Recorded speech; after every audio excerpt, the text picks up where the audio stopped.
నమస్తే, welcome to Abhinav Bharat. Tirumala ప్రపంచంలో కొన్ని కోట్ల మంది భక్తులకు ఇష్టమైన కోవెల.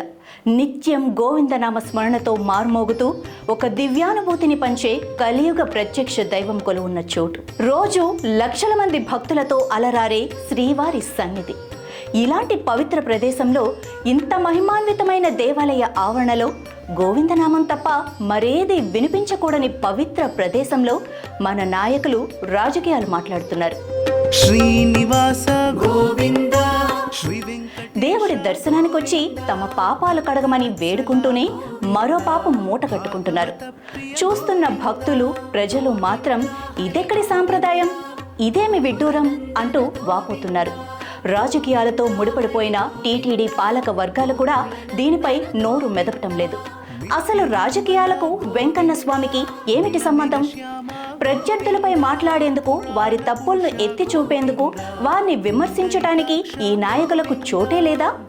రోజు మీడియా ముందు ఒకరిపై ఒకరు దుమ్మెత్తి పోసుకున్నది చాలక తిరుమల కొండపై కూడా ఇదే పాట పాడాలా? ఆ కాసేపైనా దైవనామ స్మరణలో ఉండలేరా? కనీసం ఆ స్వామి సన్నిధిలో ఉన్నామన్న స్పృహ కూడా లేకుండా రాజకీయాలు మాట్లాడటం ఆలయ పవిత్రతను దెబ్బతీసే ప్రయత్నం కాదా? ఇదంతా చూస్తుంటే అసలు వీళ్ళు వస్తున్నది స్వామివారి దర్శనం కోసమా, లేక కొండపై ప్రెస్ మీట్లు పెట్టి ప్రత్యర్థుల్ని తిట్టడానికా అన్న అనుమానం సామాన్య భక్తులకు కలగక మానదు. అక్కడే రాజకీయాలు మాట్లాడి విమర్శల పాలయ్యారు. భక్తుల మనోభావాలు దెబ్బతీస్తూ ఏడుకొండలపై ఆధ్యాత్మిక శోభను దెబ్బతీసేలా ప్రవర్తించారు. ఇప్పుడు అదే వరుసలో కేంద్ర హోంశాఖ సహాయ మంత్రి బండి సంజయ్ కూడా చేరిపోయారు. తిరుమల శ్రీవారి దర్శనం చేసుకున్న ఆయన కొండ కిందకి వచ్చే వరకు కూడా ఆగలేకపోయారు. గత ప్రభుత్వంపై విమర్శలు గుప్పిస్తూ కొండ మీదే రాజకీయ రాగం అందుకున్నారు. గోవిందనామం స్మరించాల్సిన చోట దోపిడీలు, అక్రమాల చిట్టా చదివారు. ఇదంతా చూసిన సామాన్య భక్తులు విస్తుపోయారు.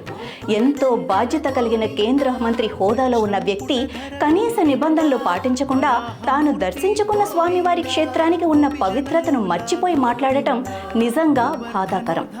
గతంలో 5 ఏళ్లు తమ పార్టీనే కేంద్రంలో అధికారంలో ఉంది. అప్పుడు ఏనాడో ఈ నాయకుడికి ఎర్రచందనం దోపిడీ గుర్తుకు రాలేదు.